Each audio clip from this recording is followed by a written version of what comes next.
welcome. I'm so excited today to be chatting to the amazing Renelle McPherson from the Temple of Light Healing and Retreats. So we're going to get a little bit raw today, and we're going to take you on a bit of a journey. This woman has a wild story, and I'm so excited and so blessed to call her a friend. Our journey has taken some twists and turns, but we've always stayed in contact, which is just so cool to be able to watch, what she's creating. So welcome, Renelle. Thank you so much for joining us. Thank you for having me. Not a problem. So look, I'm going to get straight into it. I would love for you to share a little bit about what life used to look like. What was the Renelle prior to who she is now? She was a convict. Okay, so back when I was 23 years of age, I was actually arrested and sentenced to 10 years in a Japanese prison for drug smuggling. Whoa. Yeah. Whoa. So tell me, whoa, okay, we got to break this down for everybody. So how did that, before all that started, what led to that? Had you had a pretty rough childhood? Had you had no parents for your upbringing? Like, what did it look like prior? it's funny that you say that about the upbringing, because I'm not the classic textbook case. Like, I wasn't dragged through the system. I didn't come from a broken home. However, early on in my childhood, I did suffer from sexual abuse, which obviously, coming into my teenage years, I found myself in the drug scene, partying hard, having an absolute ball at the time as well, but also using that as a vice to fill a void within me. So it was sort of through the party scene that I ended up smuggling drugs for a living, so to speak.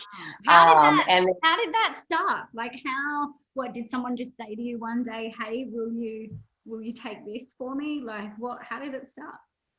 I was kind of offered the opportunity. I was offered the opportunity, and at first I sort of I actually did turn it down.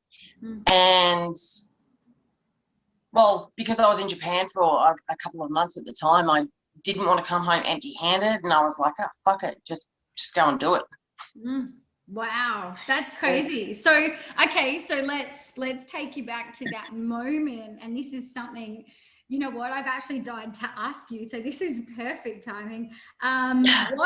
What happened? Like, what happened in your mind the minute that you had been caught? Like, take us through, kind of draw that picture of what the day looked like. Okay, so like, it was quite interesting because the trip that I did, that I was arrested in, I actually didn't want to do. I tried to get out of it a number of times, and kind of was in a situation where I felt threatened, and I was just like, fuck it. So I got high on drugs and just went through with it. And I can remember sitting on the aeroplane before I had landed in Japan and going, like, yous are a bunch of assholes. Yous are making me do something that I don't want to do. And I was just like, fuck yous, I'll just leave the suitcases there and I won't pick them up. But I came into land at the airport, and I don't know, I just had a sixth sense. Like, I knew something was up, like it was just off. The whole thing felt wrong. But anyway, I followed through and I walked over to the the carousels where you pick up the suitcases. Yeah. I walked over, and as soon as I put my hands on the suitcases, I can remember seeing, like, out of the corner of my eye, two, like, customs or airport officers or workers or whatever, like, bolt over to the checkout sort of point, and I'm like, fuck, I'm fucked. I'm so fucked. Like, that's all I could think. And so I picked up the suitcases and went through, and then obviously got busted. So yeah. And look, in that moment that you got busted, what, like, obviously apart from I'm fucked, like, what went through your head in that second? It was kind of funny because I can remember going, like, isn't there somebody that I could pay to get out of this? Yeah. Yeah. I'm like, this is a bad dream. Like, somebody's just going to open the door and I'm going to walk off this movie set. Like, and obviously, like, going through my mind is my family and everybody, you know, that I was hurting. Yeah. But were you allowed to call anyone? Did they let you call anyone? No. I was allowed to contact the Australian Embassy, which then contacted my family, and I was actually in 24-hour lockdown, like no contact, no letters, no nothing for like, I think it was 10 months by the time I went to the prison. Wow. Yeah. Okay, so you've been done. What, do you know how you got caught? So I mean, when was there something that you did? Was there something, you know, was there something that made you go, oh wow, like, damn, I got that wrong? No, so it was quite interesting because when I was being interrogated, they had told me that the exact same suitcases had been done before. Oh. Yeah. Right. Yeah. Right. So at this stage, I bet you would have felt like it was a bit of a setup, right? Yeah, kind of. I mean, there's obviously things that I can't speak about publicly, but yeah, to a degree that there's an element of being set up, but yeah, it's that kind of world. So what did you get sentenced to? Walk me through what that looked like. And how old were you? Okay. So I was turning 24 in 2 days, like 2 days before my 24th birthday, I was sentenced to 10 years in prison. Oh my goodness. Yeah. Yeah. Wow. Okay. So you've been caught. You've done your 10 months before you've actually gone to jail. What, like, was it just running through your head constantly? Like, oh my God, I know what this is going to look like. You know, we've all seen photos of some of these countries, you know, and I guess seen the worst. Is that what was going through your mind? It was quite interesting. So until I was actually like sentenced, I think I was just trying to block out any kind of idea that I was going to go to jail. Sure. Which is fucking stupid anyway, now that I look back in hindsight. But I can remember like the day that I was actually sentenced, like I kept pretty strong and like had a positive mindset throughout the whole thing. And I can remember after being sentenced and sent back up to my cell, I did have that moment where I broke. Like I fucking howled. I was on my knees, you know what I mean? Yeah. And I did that for maybe 10 minutes. And then I was like, fuck this, you know what? I'm not going to let my time use me. I'm going to use my time, sort of thing. So, and I was like, well, I'm guilty anyway, so I can't really cry about it. So just fucking get on with it. That's what I love about you. Look, it's like, own it. You know, at least I guess your mindset really served you quite early on. I mean, could you agree? Yeah. 100%. Because I mean, you could have got 5 years in and then gone, okay, now I'm going to be positive, right? And made the first absolute hell for yourself. So in that shift, right, you've had the shift and you thought, stuff it, you know, I'm going to let my mindset be in control, you know, I'm going to be in control of my mindset here. What then happened? How did you change that around? Like, how did you go, you know what, I'm going to make this as enjoyable as it possibly can be? So prisons over in Japan, like there's a lot of solitary confinement.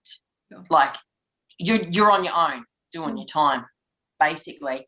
But I just read everything. Like obviously we had access to a library and my family would send me books and stuff all the time. And I call it my university years. Because I just studied the fuck out of everything and just absorbed everything that I could. And I sort of just had this mindset where I was like, well, I'm going to propel myself forward and I'm going to hang on to what I've got to look forward to when I get out. Yeah. And just, that just sort of threw me forward. So isn't it crazy how the universe has gone, Jesus, girl like you needs to be locked in solitary confinement to this university. I know. That's what my sister said. She goes, when did you ever read books? And I'm like, fucking since jail, man. Like, yeah, totally. So tell me, what was it like? You know, was it fairly clean in there? Like, what was the food like? What was a typical day for you? Okay, so when we like went to the prison for serving our long-term sentences, we would actually go to the factory and work in the factory. 1 week was 4 days, and the next week was 5. But other than that, we were in our cells most weekends, usually 3 days a week, like 24-hour lockdown. We only had 2 showers a week, which everyone's like, oh my God. But yeah, we would only have 2 showers a week. Was very military-like. Yeah. Wow. Yeah. And Yeah. did you make any friends in there? Yes, I did. So obviously we weren't allowed to speak, right? So there was a lot of illegal talking, a lot of excessive blinking. Like in the factory, you'd walk past someone that you'd have an opportunity to speak to in the break for a little bit, and you'd like blink, like to send your love and say good day and shit like that. It's pretty crazy. Wow. So I guess in that moment, you really picked up on body language more than ever, right? Yeah. But I think sort of like, so where like the connection in there comes from, like, and I'm still in touch with a lot of the girls, obviously through Facebook and on my platforms. You really can't, like, to go through that experience with someone, you are naturally fucking connected on a very deep level. Like, yeah, that's just a given, I think. But yeah. Wow, that's incredible. So let's fast forward a little bit, right? You're approaching getting out. What does that look like? Okay, so I signed an international transfer treaty to come back to Australia and do my time, which means that I now have a conviction like on my record here in Australia. But 6 months in the lead up to that being fully approved and for me leaving, I was ready to pull it because I wanted to travel again and I didn't want a black mark against my name or anything. It was also kind of scary. You were willing to stay. Yep. You are a weapon. Because I love to travel. Yeah. That's what was going through my mind. But yeah. But on the transfer back, like we had to have 2 prisoners come over and pick me up and transport me back. And I can just remember that, like, kind of shitting myself because I'd been, you know, in predominantly solitary confinement for the past 5 years. I'd barely spoken much English. So, like, and even now words and stuff get caught up in my mouth. But having to go back to like a women's prison where I had to be around so many people like all the time, plus learning to speak again. Yeah, it was quite confronting. Yeah. Wow. So, okay. So you've done 10, was it 10? No, so I served 5. Yeah. And then I transferred back here and was allowed out on parole. Yeah, right. So walk us through, like, you know, when you came back to Australia and, you know, life sort of just picked up where it left off. I mean, were these people that you were associated with prior, I mean, were they still expecting to be friends? Were they still, like, is that the kind of circle that you kind of walk back into? No, like I haven't had contact with those people ever since. Yeah. And I mean, rightly so. So you had to make all new friends? Yeah, pretty much. Start again. Well, I did, you know what I mean? Like you can't change your life from the same place that you fucking destroyed it from. You know what I mean? Like new environments, like new goals, turn the fucking page. If you don't do that, you're never gonna create anything new. So 100%. So obviously, you know, with everything that went down, life took a massive turn for the better. Walk me through what you started doing from there that's turned you into the woman that you are now. There was obviously a lot of trauma. There was a lot of healing to take place. I mean, I know people that have had some pretty crazy, you know, crazy lives, right? But to go from convicted drug smuggler to now a healer and helping people, and you helped me tremendously through healing processes. how did you get people to believe you again? I think is one big part of it.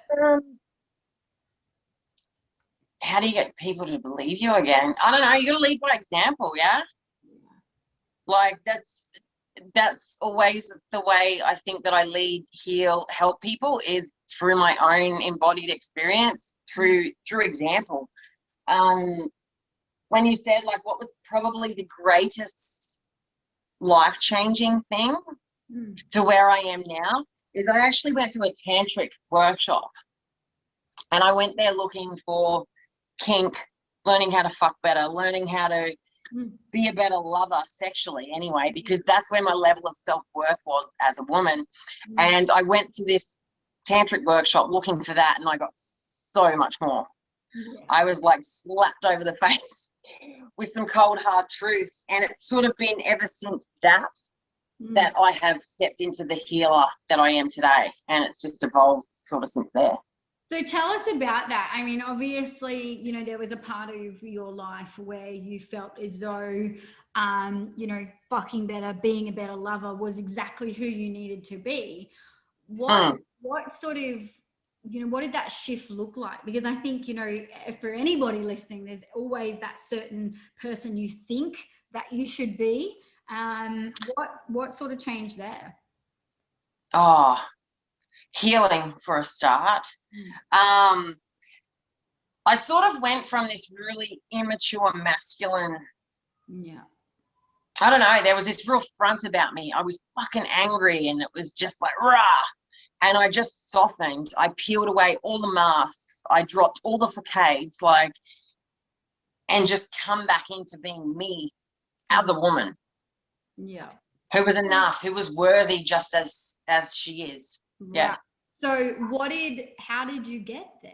Right. I mean, I know that it's years of work, but if there was one thing, you know, that the listeners could take away, you know, even anyone watching this, what's one thing that you can remember that was a pivotal moment? You know, it might have been a book, it might have been somebody that you met, you know, there's always that pivotal moment, I think, where you, I think, have that, whether it's a face down. I know for me, it was just a day where I actually did what my body wanted me to do instead of what my mind wanted me to do. And everything shifted on that exact day. So was there something like that for you? I would have to say boundaries. Learning what my boundaries. That old chestnut. Yeah, that old chestnut. Boundaries. Learning what they are, what they look like, and how to embody them was probably the most pivotal moment of my life. Yeah. So walk us through, I mean, if I was to say to you, give these guys something to take away when it comes to boundaries, what is one piece of gold that you could share? Because I know that you introduced me to this, right? You were like, boundaries, and I'm thinking, what are they? Like, I don't even have any of them. I don't know what you're talking about. But, you know, ever since, and I'll be forever grateful for that conversation, you know, things look completely different, you know, because those boundaries are there. So, I mean, I don't even remember what it was that you shared that day, but, you know, if it was one piece of gold that you could give to someone that doesn't have boundaries, or to even recognize that they don't have boundaries, what does that look like? Well, I always say, like, if you want to stop being treated like a doormat within a relationship, get up off the floor. And say like it that saying, say it again. Say it. Someone needs to hear this. If you want to stop being treated like a doormat in relationship, get up off the floor. Right? And it's like, in doing that, it's like embodying your boundaries. It's like, in a nutshell, it's like, what are you willing to tolerate and what do you not want to tolerate? And get clear on that, and then speak them, voice them, embody them, and remove anyone who's not going to honor what it is that you need, want, desire. I think with that, you know, even when you say that, I can remember being in an exact position where, you know, you can hear all of those things that you're saying, but then you obviously have that fear of loss. How do you find the courage to make the change? Is it I that don't know. Ultimately, it has to be done? I mean, is it that you have to get to a certain point where, you know, you just can't take anymore? I mean, or could you pull it up long before? Because I know a lot of people are probably so far down the rabbit hole with something like this that, you know what, they see what they don't like. They know how they want to be treated, but they're in a position now where, you know, they might be with someone who they don't see leaving them as an option. I guess a lot of the time people get to this fuck this shit moment, right? They get to a point where they're so tired and they're so exhausted and they're so over it and they're so sick and tired of having the same shitty results in their life that they're just like, fuck this. And I think a lot of people get to that point of pain that they can't not switch, that they can't not go, well, you know what, fuck this, I'm over this. And if you don't meet me where I need to be met at, then you're out, I'm out, we're done. Like, so it is really like finding those boundaries is what gives you the courage, because while you have them, you're never going to find the courage to stand up for yourself. Well, that's it. And I mean, boundaries can move like and be reassessed and realigned or whatever, given the situation. But ultimately, like, to establish those boundaries, you get to a point where you decide that you're worthy. Yeah. That you're more worthy than the bullshit that's going on fucking in your external reality. And I think it's, that's the decision. That's the point you sort of get to. That's so true. Yeah. So true. Yeah. So tell me, you know, now, what does life look like for you? I know you've started an amazing business that helps loads of people, especially women. Myself has been one of those people. So walk us through what that looks like. At the moment, so I run women's spiritual healing retreats.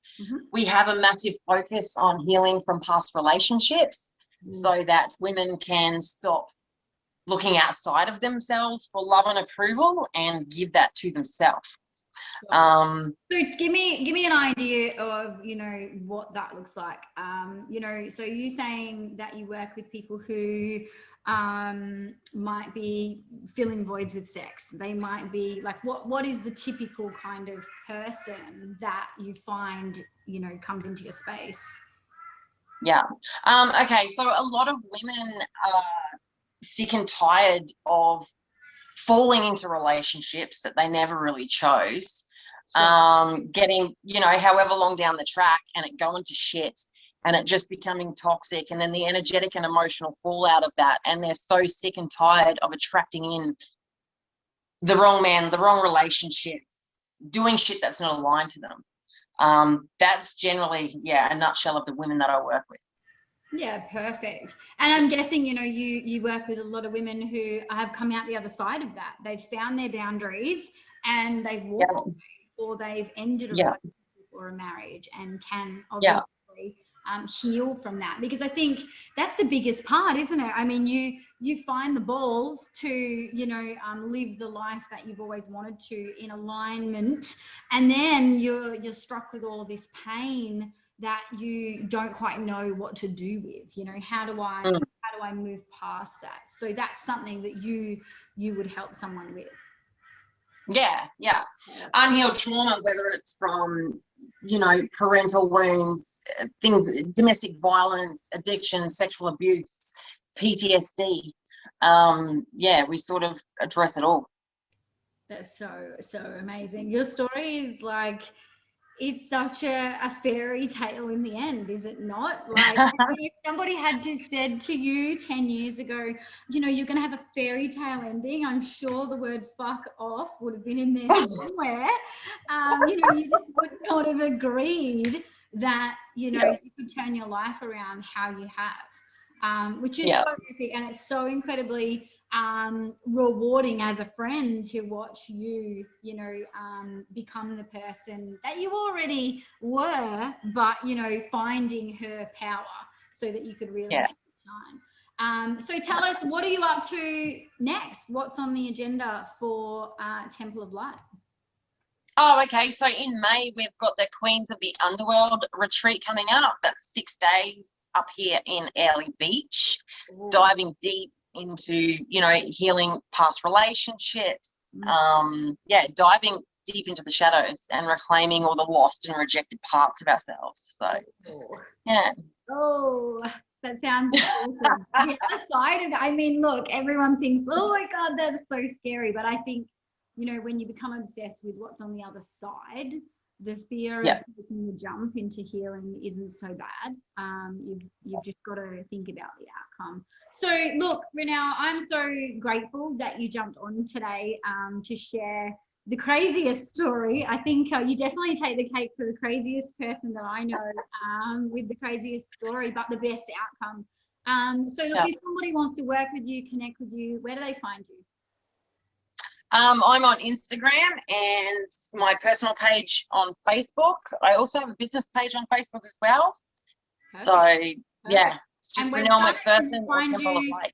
They find you on a website as well. You have some online programs too that people can tap into. Yeah, I've got a free group as well, which I jump into and offer, you know, loads of value and stuff. It's called Feminine Rising. So yeah. Awesome. Great. There's a number of places. Thank you so much. And I'm excited to see you soon. And and I'm excited to watch you roll out this next part too. Yeah, cool. Thank you. Thank you for having me. Not a problem.